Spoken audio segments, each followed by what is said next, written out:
First contact on Europa. Dr. Sarah Chen had always known that humanity's first encounter with alien life would likely be among the ice fields of Europa. She just hadn't expected to be alone when it happened. The emergency beacon signal pulsed steadily on her scanner, its alien frequency standing out against the background radiation of Jupiter's intense magnetosphere. Whatever lay beneath Europa's thick ice sheet was broadcasting a distress call, and as the only researcher within 100 kilometers of the signal, protocol dictated she investigate. Base, this is Chen at grid point 84E. She reported into her suit's comm system, following up on that anomalous reading. Probably just another thermal vent playing tricks with our equipment. Acknowledged, Dr. Chen. Remember, no solo expeditions below ice level. Sarah smiled to herself as she activated her plasma drill. After 3 years on Europa, she knew the rules were more like guidelines.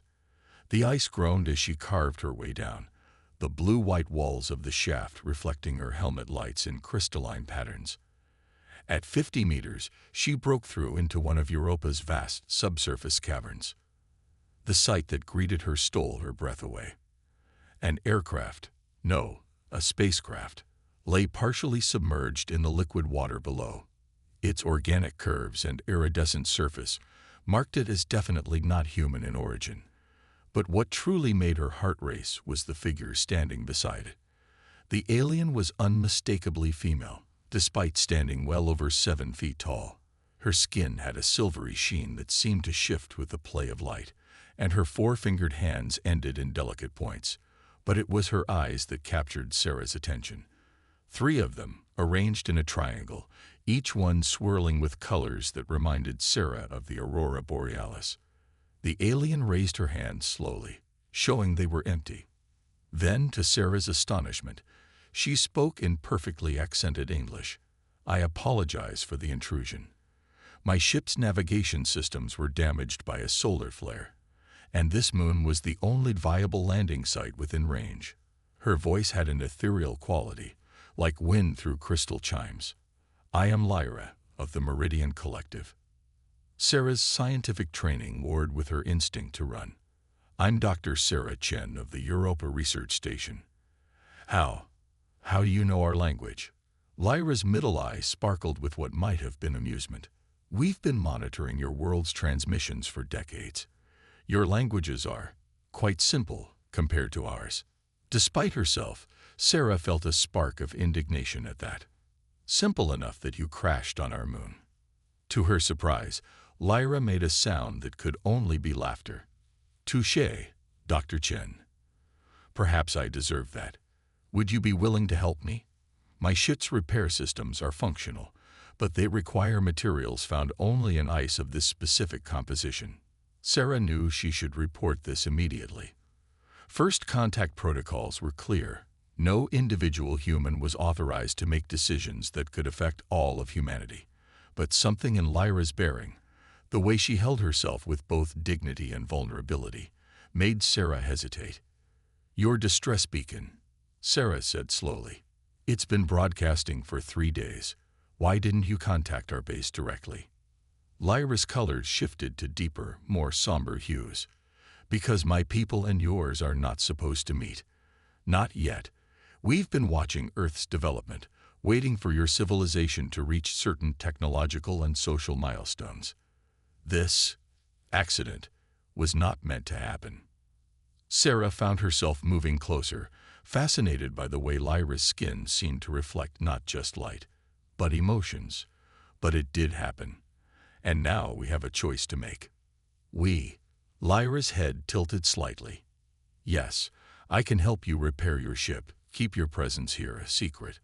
Or I can follow protocol and report this, in which case you'll likely spend the next few years being studied in some government facility." Sarah surprised herself with her directness. "I'm a scientist. My whole life has been dedicated to finding evidence of life beyond Earth. But I never imagined having to choose between discovery and doing what's right." Lyra was silent for a long moment, her eyes swirling with complex patterns. "Why would you help me? You have no reason to trust me." Sarah gestured at the vast cavern around them. "I've spent 3 years studying this moon, trying to understand its secrets. In all that time, the most important thing I've learned is how little we truly know. Maybe trust isn't about having reasons. Maybe it's about being willing to take that first step into the unknown." The alien's expression changed in a way Sarah couldn't interpret, but she felt the weight of all three eyes studying her intently. Finally, Lyra spoke again. "Among my people, there is a saying.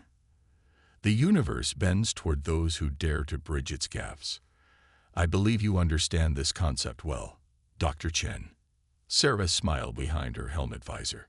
"Call me Sarah, and maybe you can tell me more about your people while we work on your ship. I have a feeling we both have a lot to learn from each other." As she moved to examine the damaged vessel, Sarah couldn't help but wonder if this was how history's great moments always felt, not with fanfare and ceremony, but with simple choices made in unexpected places by people who chose trust over fear. Little did she know, this was only the beginning of a journey that would change both their worlds forever. Breaking protocol. 2 weeks into what Sarah now thought of as the most important cover-up in human history, the lies were starting to wear on her. Every day brought new excuses to her superiors about why she needed extra supplies, why her research stone had expanded, why her data uploads were delayed. But every night, working alongside Lyra in the ice cavern, she felt more certain she was doing the right thing. "Your thermal regulators are remarkable," Lyra observed as she watched Sarah adjust her suit settings. They had converted part of the cavern into a makeshift workshop, using Sarah's equipment alongside Lyra's advanced tools. Though incredibly inefficient by our standards. Sarah wiped frost from her helmet visor. "Well, we can't all have bioengineered skin that adapts to extreme temperatures." She learned that Lyra's silvery epidermis was actually a complex network of thermoreceptors and environmental buffers, allowing her to survive in conditions that would kill most species. "It's not bioengineered," Lyra corrected, her middle eye pulsing with what Sarah had come to recognize as amusement. "We evolved this way. Our home system has highly eccentric orbital patterns. Adapting to temperature extremes was necessary for survival." Sarah paused in her work on the ship's hull. "You know, you never did tell me exactly where your home system is. And you never told your superiors about finding me," Lyra countered smoothly. "I suppose we both have our secrets." Their comfortable banter was interrupted by Sarah's comm system crackling to life. "Dr. Chen, this is Director Walsh. We need to discuss the anomalies in your latest data packet. Report to main base immediately." Sarah's heart raced. She'd been careful with her doctored readings, but Walsh had decades of experience interpreting Europa's patterns. "Acknowledged, Director. I'll head back shortly." After signing off, she turned to Lyra, who had already intuited the problem. "They're getting suspicious," the alien stated simply. "Yes, but they're looking in the wrong place. The modified sensor data I uploaded suggests unusual thermal activity in Sector 47. Far from here. It should keep them distracted for a few more days." Sarah checked her suit's oxygen levels. How much longer until the repairs are complete? Lyra moved to the ship's control interface, her long fingers dancing over surfaces that rippled like liquid metal. "The hull regeneration is at 73%. But there's a bigger problem." She gestured Sarah closer, showing her a holographic display that emerged from the ship's surface. "These energy signatures from your research base, they're not just scanning for thermal anomalies. They're running quantum resonance sweeps." "What does that mean?" "It means they're looking for exactly what they found. Technology that doesn't match known human capabilities.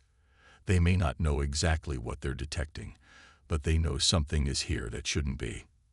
Sarah felt a chill that had nothing to do with Europa's temperature. "How long?" "At their current sweep pattern. 2 days, maybe 3, before they pinpoint this location." Sarah began pacing, her boots crunching on the icy floor. "Then we need to move your ship. Find another cavern." "Sarah," Lyra's voice held a note of gentle reproach. "You've already risked too much. If they discover you've been helping me, your career will be over." Possibly your freedom as well. I knew the risks when I made my choice. Sarah stopped pacing and faced the alien. Unless you're going to tell me I was wrong, that humanity isn't ready for contact. Lyra's skin rippled with colors that Sarah had never seen before, deep violets and blues that seemed to pulse with emotion. When we chose Earth as an observation point, it was because your species showed remarkable potential. You dream bigger than your capabilities. You reach for things you can't possibly grasp. Most species we encounter are either too cautious to achieve greatness or too reckless to survive their own advancement. But we never consider that your greatest strength might be your capacity for individual choice, your willingness to trust your own judgment over your society's rules. Lyra moved closer, her height making Sarah feel small but not intimidated. You're proving that our assessment of humanity's readiness might have been overly systematic. Sarah was about to respond when her comm crackled again. Dr. Chen, your vital signs show elevated stress levels. Do you require assistance? She quickly steadied her breathing. Negative. Base. Just excited about some new data. Heading back now. She cut the connection and looked up at Lyra. We need a plan. Something more than just hiding and hoping for the best. Lyra's eyes swirled with rapid patterns. I have one. But you won't like it. Try me. We let them find us. Not here, not now, but on our terms. We stage a discovery that can't be hidden, but can be controlled. Lyra's middle eye fixed on Sarah, but it would mean fully committing to changing the course of both our civilizations. No more protocols, no more observation. Direct contact. Sarah felt the weight of the moment, understanding that she was standing at a crossroads of history. Everything she'd worked for, everything she'd believed in as a scientist, told her to be cautious, to follow established procedures. But everything she'd learned in the past 2 weeks told her that sometimes progress required breaking the rules. What exactly did you have in mind? As Lyra began to explain her plan, Sarah realized that she'd already made her choice the moment she'd first decided to help. She was no longer just a researcher studying Europa's secrets.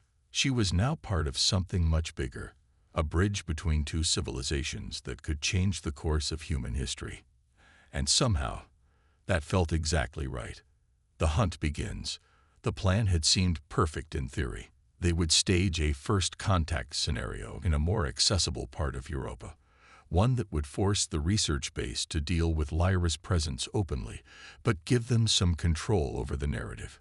What they hadn't counted on was the arrival of the ESS Hawking, Earth's premier military research vessel, 12 hours ahead of schedule. Sarah watched the massive ship descend through Europa's thin atmosphere from her observation point near the surface. Her suit's heads-up display showed multiple smaller crafts deploying from the vessel. Search teams, most likely. They detected something during their approach, something that had spooked them enough to accelerate their mission timeline. Lyra, she subvocalized into her suit's secure comm channel, a modification the alien had helped her make. We have a problem. They brought a quantum resonance detector, military grade. The response came with crystal clarity despite being routed through layers of ice. Yes, I see it. The energy signature is familiar. Sarah, I need to tell you something. A warning flashed on Sarah's HUD. Approaching vehicle. She quickly ducked behind an ice formation. Hold that thought. I've got company. A sleek exploration vehicle glided past her position, its sensors sweeping the area. Sarah recognized the profile. Artemis class, latest model, designed specifically for low-temperature reconnaissance, the kind of equipment that wasn't supposed to exist outside of classified military projects. All units be advised. A new voice cut across the general channel. This is Colonel Rivera. We are tracking multiple anomalous signatures. Any encounter with non-terrestrial technology or entities should be considered a potential threat. Authorization to use lethal force is granted. Sarah's blood ran cold. This wasn't how first contact was supposed to happen. Lyra, we need to move. Now. Whatever you were going to tell me. My ship wasn't the first. Lyra's voice carried an edge Sarah had never heard before. There was another vessel, from a different faction of my people. They crashed here 3 months ago. That's what your military is detecting. Sarah pressed herself against the ice as another vehicle passed overhead. Why didn't you tell me? Because they're the reason I'm here. The crew of that ship, they believe humanity should be contained, not contacted. They see your species' potential for violence as too great a risk. Lyra paused. I was sent to find them, to prevent them from interfering with your natural development. And now Earth's military is about to prove them right. Sarah's mind raced. Everything she'd risked, everything she'd believed about this first contact, it had all been based on incomplete information. Yet somehow, she wasn't angry. Where are they? The thermal vents in Sector 60.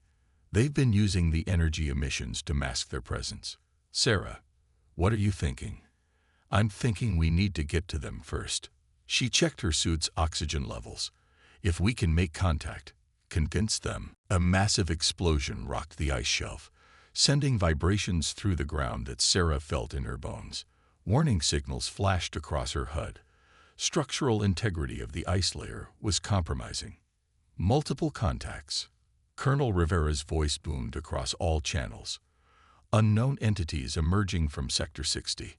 All units converge and contain. Through gaps in the ice formations, Sarah caught glimpses of what could only be described as chaos. Sleek, silvery figures, similar to Lyra, but with darker, almost metallic skin, were emerging from fissures in the ice. They moved with incredible speed, employing technology that seemed to bend light and gravity itself. The military vehicles opened fire, their energy weapons creating a deadly light show against Europa's eternal twilight. Sarah, don't move. Lyra's voice was urgent. The ice sheet between you and the conflict zone is unstable. One wrong step and the warning came too late. A stray energy blast struck nearby, and the ice beneath Sarah's feet began to crack. She had a moment to register the sensation of falling before the world dissolved into a chaos of tumbling ice and darkness. She awoke to find herself in a vast chamber she'd never seen before, surrounded by bioluminescent ice formations. Her suit was damaged but holding atmosphere. And she wasn't alone. Your intervention in this conflict is unexpected. The voice came from a figure emerging from the shadows. Another of Lyra's kind, but different. Where Lyra's skin shimmered with colors, this one's surface was like burnished metal, and their eyes glowed with a harsh, unwavering light. We observe you with the deserter. Tell us, human, why do you aid one who has betrayed her duty? Sarah struggled to her feet, buying time to think. Above, she could hear the muffled sounds of battle continuing. Everything was falling apart. But maybe that's exactly what they needed. A complete break from the careful plans and protocols that had brought them to this point. Because she showed me trust, Sarah said finally. And sometimes that's enough to change everything. She took a deep breath. Now, I'm asking you to trust me too. Because what happens in the next few minutes will determine not just humanity's future, but yours as well. The metallic alien's eyes flared brighter, and Sarah knew she was about to find out if she'd made the right choice, or if she'd just doomed both their species to a conflict that would destroy everything she'd fought to protect. Sacrifice and trust. The metallic alien towered over Sarah in the bioluminescent chamber, its harsh eyes scanning her with an intensity that made her skin crawl. Above them, the sounds of battle continued to echo through Europa's ice layers. Your species wages war the moment they encounter difference, the alien stated, gesturing toward the chaos above. You prove our position correct. Sarah stood her ground. We're fighting because you gave us no choice. You hid. You treated us like a threat. And now you're surprised when we act like one. She took a careful step forward. But I know there's another way. Lyra showed me that. Lyra is young, idealistic. She does not understand the weight of history. The alien's metallic skin rippled. I am Nexus, first guardian of the Meridian Collective. We have watched 1,000 species destroy themselves after premature contact.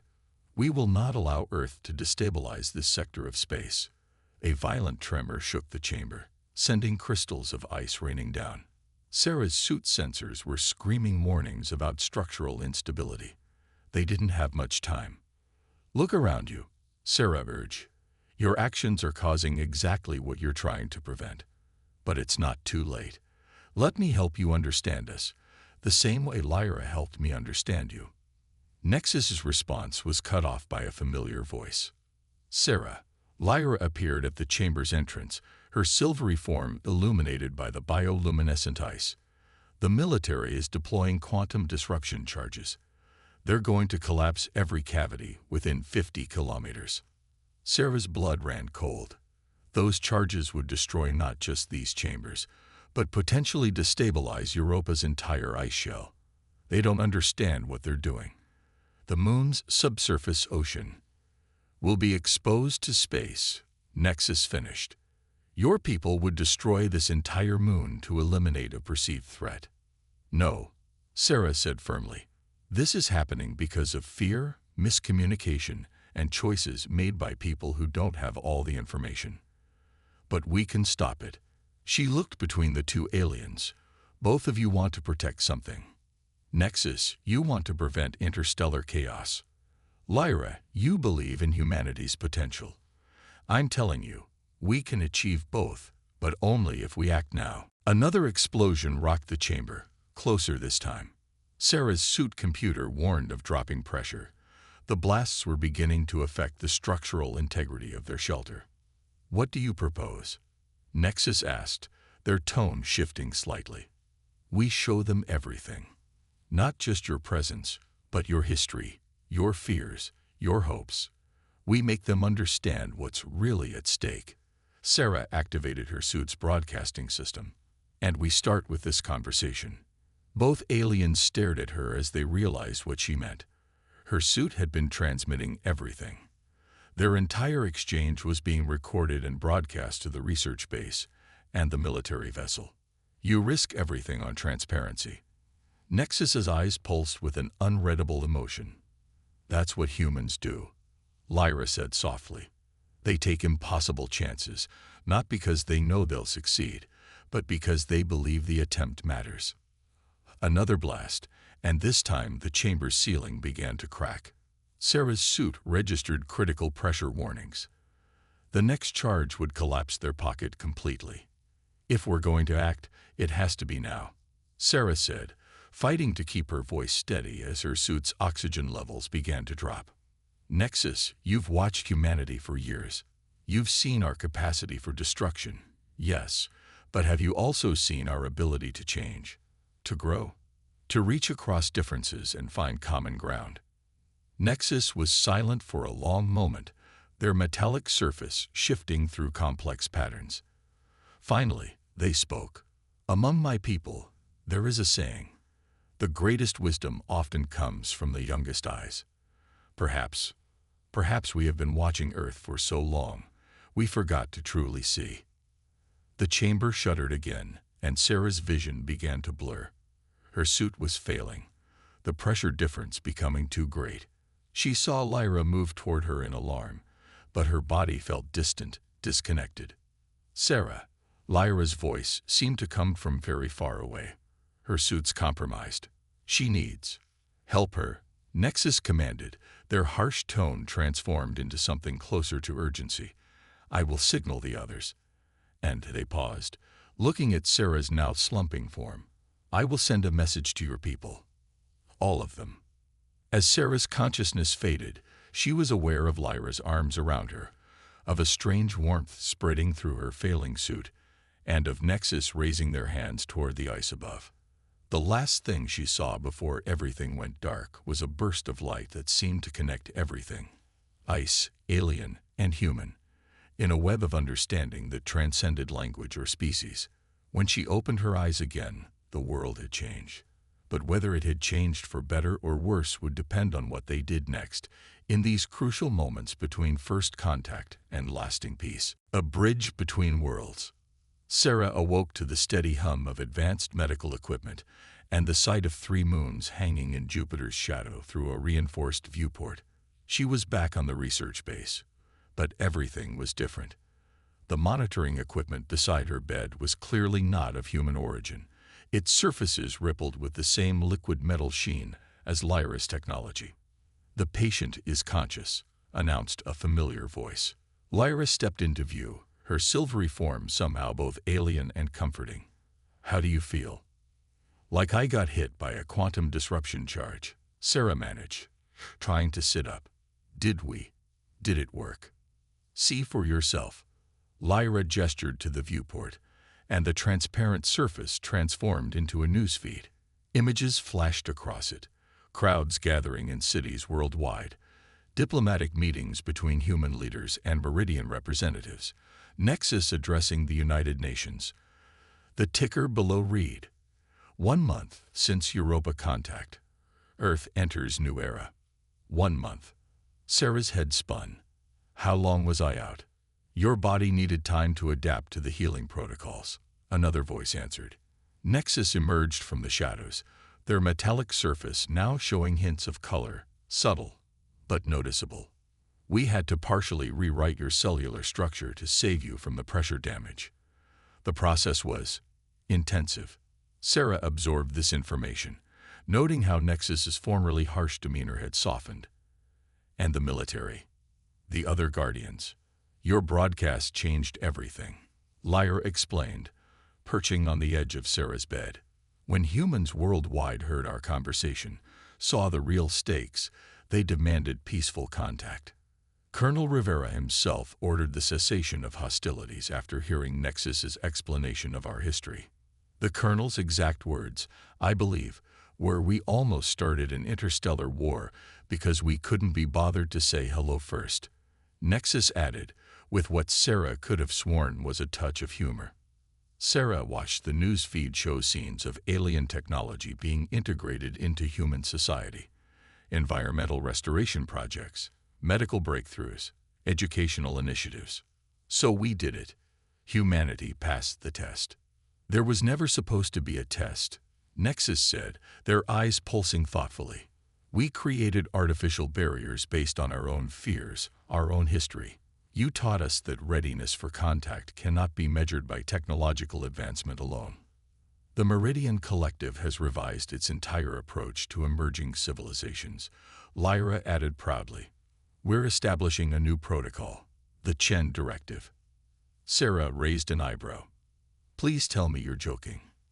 I argued for something more dramatic, Lyra said with a shimmer of amusement.